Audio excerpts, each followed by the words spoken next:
4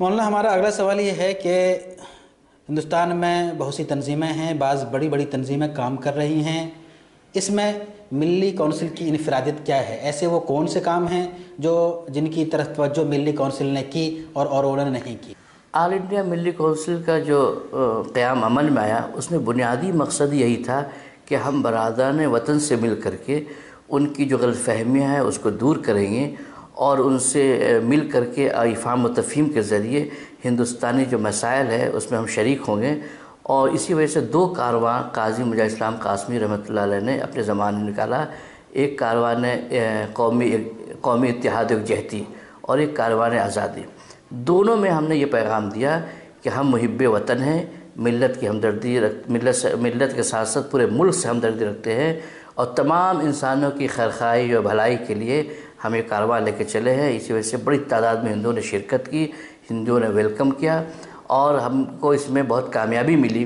مختلف اضلاع میں جا کر کے اتنی بڑی تعداد میں لوگ ملے اور خیر سگالی کا کام تھا اور حکومت نے تسلیم کیا کہ یہی ایک تنظیم جو ہے جو خیرخواہی کے لیے انسانی ہمدردی اور خیرخواہی کاموں کے لیے آگے آتی ہے۔ لیکن میں پھر یہ کہوں گا کہ یہ واحد تنظیم نہیں ہے، اور بھی تنظیمیں ہیں جو اس معاملے میں کام کر رہی ہیں، اور میں پھر کہوں گا کہ جمعیت علماء کو میں اس میں اولین درجے میں رکھتا ہوں۔ ہم اس کے کاموں کے لحاظ سے ہم پیچھے ہیں۔ محترم، ایک اہم سوال یہ ہے کہ بہت سی تنظیمیں کام کر رہی ہیں، ایسے میں ملی کونسل بھی ایک تنظیم ہے، تو اس کی انفرادیت کیا ہے؟ ملی کونسل نے جو بنیاد بنایا ہے تمام مسلک اور مکتب فکر کو لوگ جوڑنے کا، وہ بنیادی ہے کلمہ، پہلا کلمہ لا الہ الا اللہ محمد رسول اللہ پر۔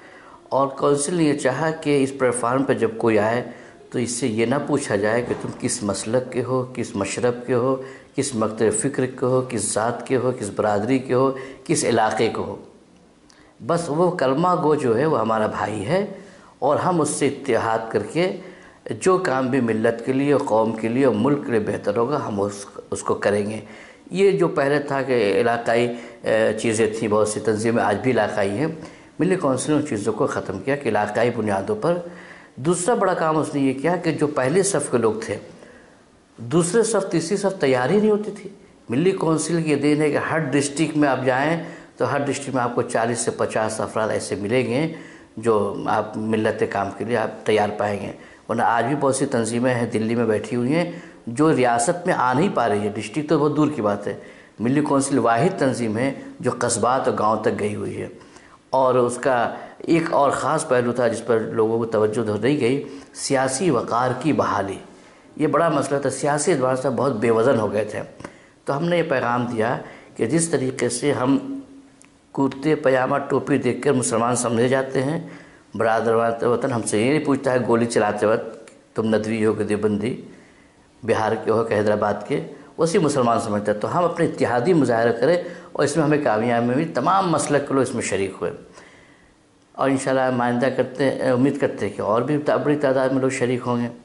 مولانا ہمارا اگلا سوال یہ ہے کہ اس وقت مسلمانوں کی جو صورتحال ہے اور جتنے چیلنجز درپیش ہیں، مجھے نہیں لگتا ہے کہ اس سے خراب دن آ سکتے ہیں، اللہ نہ کرے ایسا ہو، لیکن اس کے باوجود ہماری ملی قیادت، خاص طور پہ جو ٹاپ کی قیادت ہے، وہ خاموش ہے، ایسا کیوں ہے؟ ایک ساتھ آپ نے دو چیزیں پوچھ لی اور مجھے اچھا لگا۔ میں آپ کو بتاؤں کہ قیادت کے سلسلے میں واقعی پورا ہندوستان جو ہے مایوسی کا شکار ہے، اس لیے کہ ہماری قیادت جرأت سے محروم ہے، اقدامات سے محروم ہے۔ مجھے ایسا لگتا ہے کہ ہم جو سالانہ جلسہ کرتے ہیں وہ گویا سالانہ عرس ہے، تو بظاہر ہے کہ ملت ان جلسے جلوس سے اب نہیں چل سکتی ہے۔ ملت تقریروں سے زیادہ تدبیروں پہ غور کر رہی ہے کہ کیا تدبیریں ہوں گی ہماری ترقی کی، ہماری جہد ترقی کی، تو اس پر ہماری قیادت کو سوچنا چاہیے۔ اور قیادت کا مطلب یہ ہوتا ہے کہ ہر وقت وہ جو ہے اینی ٹائم تیار رہے، قیادت بے خبر نہ ہو، قیادت سیکنڈ اور تھرڈ ہینڈ کی خبریں نہ لے، اس کو فرسٹ ہینڈ کی خبریں ملے اور فوراً وہ اس کے تدارک کے لیے اپنے دے، تو یہ ایک بہت بڑا مسئلہ ہے۔ دوسرا سوال آپ نے یہ کیا کہ حالات بہت سنگین ہیں، حالات انتہائی سنگین ہیں، آنے والا دن اور بھی سنگین ہوتا جا رہا ہے۔ یہ اندازہ نہیں تھا کہ ملک کے حالات اتنے بھی خراب ہوں گے جتنے خراب ہوتے جا رہے ہیں۔ اب اس میں کیا ہے، مایوسی یا مایوسی نہ ہو، اگر آج بھی ہماری قیادت اور ہم آپ سب مل کر کے صحیح رخ کا متعین نہیں کیا، اور صحیح رخ پر نہیں چلے تو حالات خراب ہوں گے. لیکن اگر ہم نے فیصلہ کر لیا صحیح رخ پہ جانے کا تو ہم منہ توڑ جواب دینے کی صلاحیت رکھتے ہیں. اس سے پہلے بھی دیا ہے اور اب بھی دیں گے. کیا فرعون اور کیا نمرود، جس نے بھی انا ربکم الاعلیٰ کا اعلان کیا ہماری طرف سے سرکوبی ہوئی ہے. اور فیصلہ کب ہوگا؟ فیصلے انتظار ہوگا؟ نہیں، یہ اچھا سوال ہے. کب تک فیصلے کی گھڑی آ گئی ہے. 2019 کا جو ہے یہ بہت اہم مسئلہ ہے.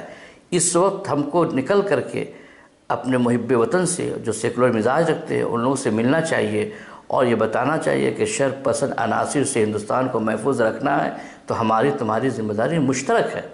اور جب تک ہم تم ساتھ نہیں ملیں گے تب تک ہم تم نقصان پہنچے. ایک طبقہ ہے جو مظلوم ہے، دوسرا جو وہ ہے پسماندہ ہے. تو یہ دونوں طبقات کو، دلتوں کو اور مسلمانوں کو، دونوں کو اس وقت کی پارٹی نے نقصان پہنچایا ہے. اور آپ کو ایک بات میں اپنی طرف سے کہہ دوں، شاید آپ کے سوال میں آپ کے ذہن میں ہو یا نہ ہو، اس وقت جو بابری مسجد کا مسئلہ جو بہت اہم مسئلہ ہے اس کے لیے آپ دیکھیے کہ یہ بری طرح سے ناکام ہو چکے ہیں. ان کو عدالت پر اعتبار نہیں رہا. تو اب یہ چکر میں ہے کہ جس طریقے سے ہجومی تشدد جو اس وقت چلا ہے، اس ہجومی تشدد کے ذریعے جس طرح سے بابری مسجد کو شہید کیا تھا، اسی ہجومی تشدد کے ذریعے ہم بابری مسجد وہ رام مندر بنائیں گے. یہ انتہائی سنگین وقت آ رہا ہے. میں ان سے کہتا ہوں کہ اگر تم کو اپنی عدالت پہ بھروسہ نہیں ہے تو اپنے تمام کیسز کو عدالت سے باہر لے آؤ، واپس لے لو، تاکہ دنیا دیکھ لے کہ تمہارا کیا کردار ہے. اور یہ بات پوری جرت سے کہنی چاہیے. جب تک قیادت کے اندر جرت نہیں ہوگی ہم مسائل سے دوچار ہوتے رہیں گے. بزدلی کا نام قیادت نہیں ہے، حکمتوں کا نام قیادت نہیں ہے. قیادت جرت چاہتی ہے، اقدامات چاہتی ہے. تو جرت کا مظاہرہ ہونا چاہیے اور جوانوں میں قیادت دینی چاہیے اور بڑوں کو سرپرستی کرنی چاہیے. ہندوستان محروم نہیں جوانوں سے، ایک سے ایک لوگ پڑے ہوئے ہیں، آپ آگے تو لائیے. جی، جو ملی تنظیمیں ہیں ان کے بارے میں یہ بات کہی جاتی ہے کہ جو بڑی تنظیمیں ہیں وہ آزادی سے پہلے کی ہیں اور اس وقت انہوں نے جو حکمت عملی طے کی آج تک وہ اسی ڈھرے پہ چل رہے ہیں. کیا آج حکمت عملی بدلنے کی ضرورت نہیں ہے؟ نہیں، یہ بات ایسی نہیں ہے کہ جو تنظیمیں اس وقت ہیں وہ آزادی سے قبل کی ہیں، بلکہ جو تنظیمیں ہیں اس وقت وہ آزادی کے بعد کی ہیں. زیادہ تر آزادی سے پہلے جو ہے ایک امارت شریعہ ہے، جمعیت علماء ہے اور بھی ایک دو چار تنظیمیں ہوں گی، لیکن بڑی دو تنظیمیں ہیں. لیکن آزادی کے بعد جب جمشید پور راوڑ قلعہ کا فساد ہوا تو مسلم مجلس مشاورت قیام عمل میں آیا اور جب اس کے لوگ نکلے تو دو دلوں کی دھڑکن ثابت ہوئی. وہ تنظیم اس نے کام کیا. لیکن مجھے لگتا ہے کہ شاید تنظیموں کی عمر بھی 20 سال سے زیادہ کی نہیں ہوتی ہے. وہ خود بخود جو ہے وہ اپنے سرد موری کے شکار ہو جاتے. تو مشاورت کا بھی ہے. اسی طرح 1972 میں مسلم پسماندہ بورڈ ایک ضرورت کے تحت قائم کیا گیا اور اس کے کارنامے ہیں، اس کے خدمات کو فراموش نہیں کیا جا سکتا ہے. لیکن مجھے لگتا ہے کہ شاید جو ہے اور وسیع پیمانے پر ہمیں بات کرنی چاہیے. ہم رہیں گے تب نہ معاشرہ رہے گا، تب نہ معاشرے کی اصلاح کرے. جب میرا وجود ہی نہیں رہے گا، جب مدرسے نہیں رہیں گے، مسجدیں نہیں رہیں گی، ہم نہ رہیں گے، تم نہ رہو گے، تو یہ تنظیمیں، یہ بورڈ کس کام کی ہوں گی؟ اس لیے بورڈ کو، تنظیم کو بچانے سے اچھا ہے کہ ملت کے بچانے کی فکر کی جائے. مولانا سب سے آخری سوال جو آپ سے کرنا چاہیں گے وہ یہ کہ اس عمر میں ماشاءاللہ آپ کو ملی کونسل کے ایک ریاستی صدر کے طور پہ آپ کو پیش کیا جا رہا ہے، یہ ذمہ داری آپ کو ملی ہے اور مسلمانوں کے حالات آپ کے سامنے ہیں. تو ایک نوجوان قائد کی حیثیت سے آپ مسلمانوں کا مستقبل اس ملک میں کس طرح دیکھ رہے ہیں؟ میں کسی حال میں بھی، بہت خراب سے خراب بھی حالت ہے، میں مایوسی کا شکار نہیں ہوتا ہوں. مجھے لگتا ہے کہ مسلمانوں کا مستقبل روشن ہے. شرط یہ ہے کہ ہم کریں وہ کام جو اللہ کی رضا کے لیے کریں. اگر اللہ کی رضا کے لیے کریں گے تو مدد شامل حال ہوگی. اس امت کا نوجوان اگر اٹھ جائے اور کھڑا ہو جائے اور ہماری سرپرستی کر دے تو کوئی وجہ ناکامی کا منہ دیکھے. ہم کو ہر حال میں کامیاب ہونا ہے اور ہمارا مستقبل روشن ہے. وَأَنْتُمُ الْأَعْلَوْنَ إِن كُنتُم مُؤْمِنِينَ. تم ہی سربلند رہو گے اگر تم ایمان والے ہو تو انشاءاللہ مستقبل روشن ہے. اور یہ جو گرد و غبار اٹھے ہیں، پورے یقین کے ساتھ میں کہتا ہوں کہ انشاءاللہ العزیز، انشاءاللہ العزیز 1 سال کام کا ہے. یہ 2019 میں ہی آپ دیکھیں گے سارے گرد و غبار بیٹھ جائیں گے. اللہ کرے ایسا ہی ہو.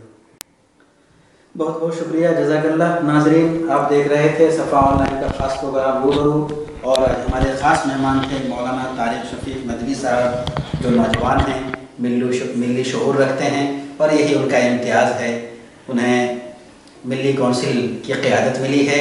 امید ہے کہ وہ بہت ہی اچھا کام کریں گے اور جو تقاضے ہیں مسلمانوں کی طرف سے، عام لوگوں کی طرف سے قیادت کے حوالے سے، اس پر کھڑا ہونے کی کوشش کریں گے. بہت بہت شکریہ. جزاک اللہ.